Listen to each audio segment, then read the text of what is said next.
Well, good evening, visitors. Welcome to the Australian War Memorial's Last Post ceremony. My name is Richard Cruz, and joining us today from the Australian Army is Sapper Logan Stark, a 19-year-old from 1 Field Squadron, Royal Australian Engineers. Today marks the 52nd anniversary of the Battle of Fire Support Base Anderson. During the Tet Offensive in January and February 1968, Australian units were called upon to operate outside of Phúc Tuy province for the first time. Known as Operation Coburg, units of the 1st Australian Task Force were deployed to an area east of Ben Hoa Air Base, where they conducted reconnaissance operations against the North Vietnamese Army and Viet Cong units. Fire Support Base Anderson was established near known enemy lines of communication, and attacks on the base were expected. As manpower at Anderson was limited, engineers were given the infantry roles. On the night of the 17th and 18th of February 1968, 10 engineers from 3 Troop 1 Field Squadron, Royal Australian Engineers, were sent to man a listening post outside the wire. Other patrols, consisting of infantrymen from 3 RAR and engineers, were sent out to different locations around the base. In the early hours of the 18th of February, FSB Anderson was attacked by a Viet Cong company supported by mortar, rocket-propelled grenades and light machine gun fire. In the opening minutes of the battle, 3 Troops' listening post was hit by rocket-propelled grenades, causing utter devastation, killing 3 men immediately and wounding 4 others, one of whom died shortly afterwards. After several intense hours, the Viet Cong withdrew. A patrol was sent out to recover the dead and locate survivors. Of the 10-man patrol from 3 Troop, 4 had been killed: Staff Sergeant Colin McLaughlin, Lance Corporal John Garrett, Sapper David Steen, and Sapper Allan Pattison.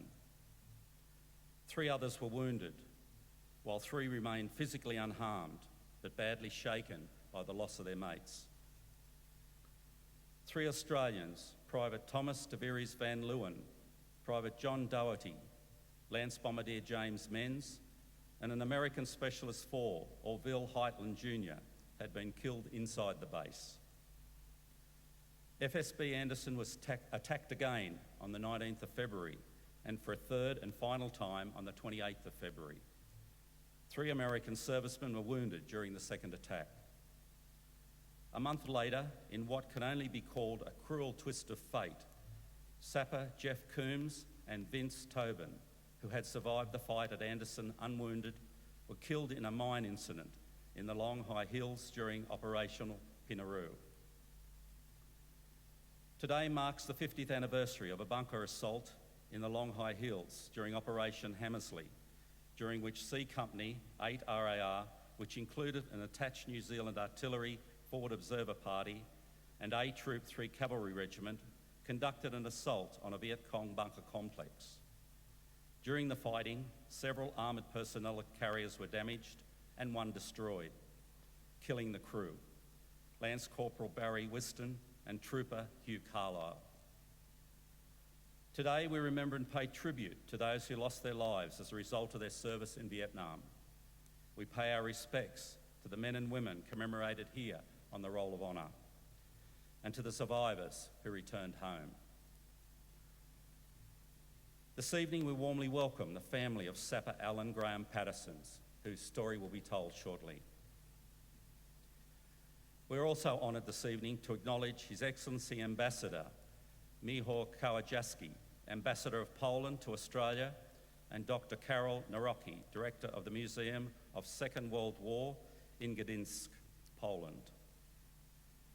As always, we welcome the veterans who have served, those that are still serving, and the families that love and support them.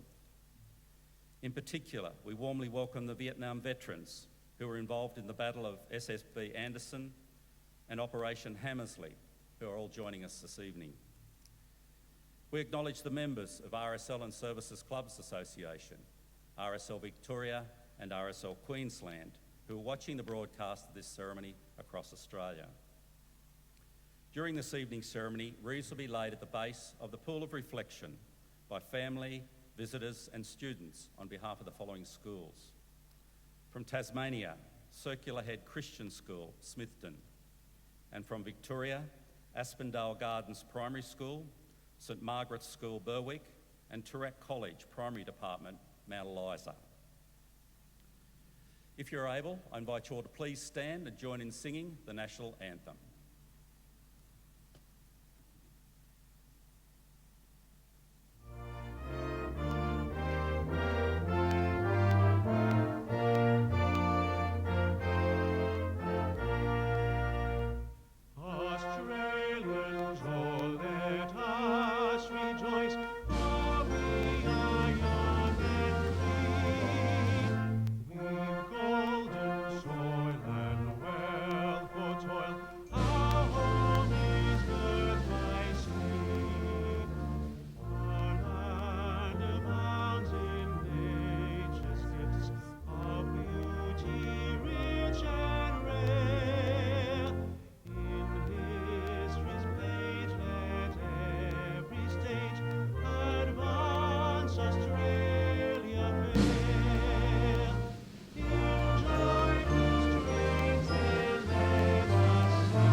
If you're able, please be seated.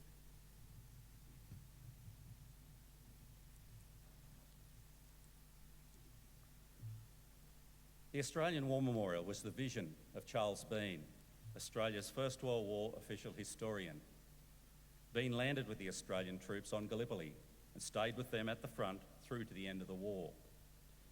The idea of this national memorial and museum came to him at Pozières, France, in the depths of the bloody fighting of 1916. Bean's idea was that this would be a place where families and friends could mourn their loved ones buried in faraway places. It would also be a place that could help all Australians understand what these men and women had endured and what they had done for us. Bean's vision, to which we remain true, is best expressed as inscribed in the entrance to the memorial's galleries. Here is their spirit, in the heart of the land they loved, and here we guard the record which they themselves made. Tonight we'll read the story behind just one of those on the Roll of Honour, which lists the names of more than 102,000 men and women who have given their lives for us in war and on operations for more than a century. But first we present a lament, Flowers of the Forest. Wreaths and floral tributes will now be laid at the base of the Pool of Reflection.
Today, we remember and pay tribute to Sapper Allan Graham Pattison. Alan Patterson was born on the 3rd of August 1948 at Kadina Community Hospital, South Australia. The youngest child of Bert and Jean Pattison. He attended school at Kadina and joined the local scout group and was a member of his local school cadet corps. After leaving school, Pattison joined the post office and worked in Kadina, Tumby Bay and Streaky Bay. During this time, he decided to join the army. And in May 1966, he enlisted in the Australian Regular Army. Pattison had shown an interest in all things mechanical from an early age. After his initial training, the Army's assessment had noted that he had a very good mechanical aptitude. Reflecting these skills, he continued training in Australia and qualified as a sapper in the Royal Australian Engineers. In November 1967, he was posted to 1 Field Squadron, Royal Australian Engineers, for service in South Vietnam. Before he left Australia, Pattison became engaged to Faith Malcolm. He left Sydney by aeroplane and arrived in Saigon. He undertook his in-country training on base at Nui Dat in Phuoc Toi province, where Australian forces were contesting for control against communist forces. The tasks carried out by combat engineers in Vietnam were many and varied. They included mine laying and clearance, the creation of landing zones for helicopters, road and track construction, and identifying and defusing booby traps. Pattison wrote home in January 1968 about how he had safely detonated unexploded ordnance and completed some minefield clearing. The other major activity carried out by the combat engineers in Vietnam was the identification and demolition of enemy bunkers and tunnel systems. This was dangerous work because these extensive tunnel systems contained unknown numbers of enemy and booby traps. For taking on this challenging role, the men of 1 Field Squadron and 3 Troop became known as Tunnel Rats. At the end of January 1968, Communist forces had agreed to a truce to mark Tet, the Lunar New Year festival. Only hours into the truce period, however, North Vietnamese and Viet Cong units began a large-scale assault on towns and military bases across towns in South Vietnam. Having anticipated a communist offensive, Australian commanders had agreed to move elements of their forces out of Phuoc Toi province and into neighbouring provinces, known as Operation Coburg. This would be the biggest operation so far undertaken by Australian forces in Vietnam. As part of the operation, 1 Field Squadron moved to Fire Support Base Anderson in Bien Hoa. In order to disrupt enemy movement, FSB Anderson was deliberately sited on a well-known communist line of communication. Initially established by the Americans, by early 1968, the defenders consisted of American, Australian and New Zealand forces. A listening post had been established some 300 metres west of the base, outside of the perimeter of barbed wire. Each night, a standing patrol of 10 combat engineers was deployed on a knoll in order to provide early warning of enemy movements. Alan Pattison was a member of this standing patrol on the night of 17th of February 1968. Just after 1 a.m. on the 18th of February 1968, a Viet Cong company launched a major ground assault on FSB Anderson. The knoll on which the standing patrol was situated was raked by mortar and rocket fire. Pattison was killed in the initial assault. He was 19 years old.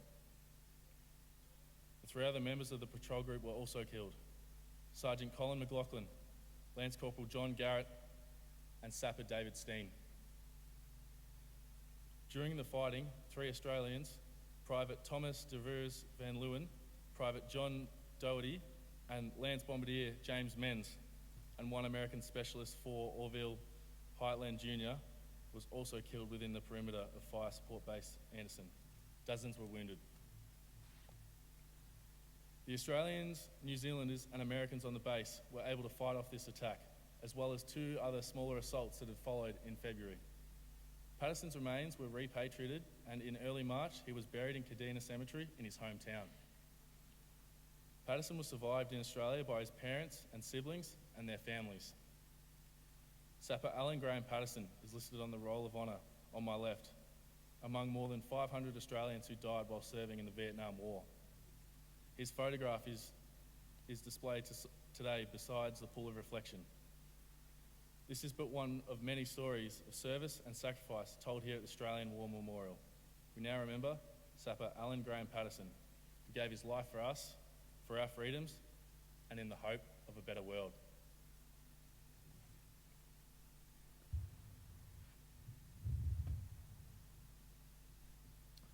Please stand for the reading of the ode and the sounding of the last post.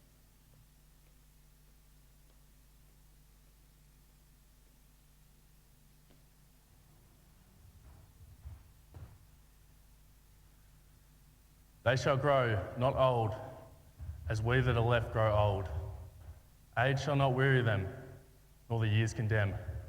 At the going down of the sun, and in the morning, we will remember them. We will remember them.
Lest we forget. Lest we forget.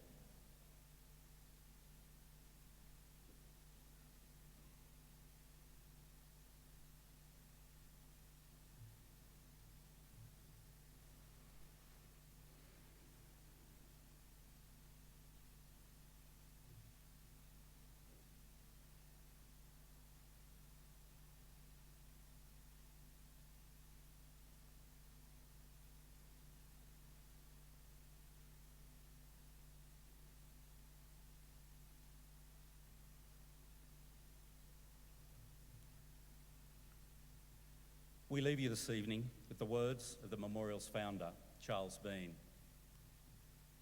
Many a man lying out there at Poziere or in the low scrub at Gallipoli, with his poor, tired senses barely working through the fever of his brain, has thought in his last moments, well, it's over. But in Australia, they will be proud of this. Ladies and gentlemen, girls and boys and students, that concludes this evening's last post ceremony. We thank you for visiting the Australian War Memorial and wish you all a very good evening. Thank you.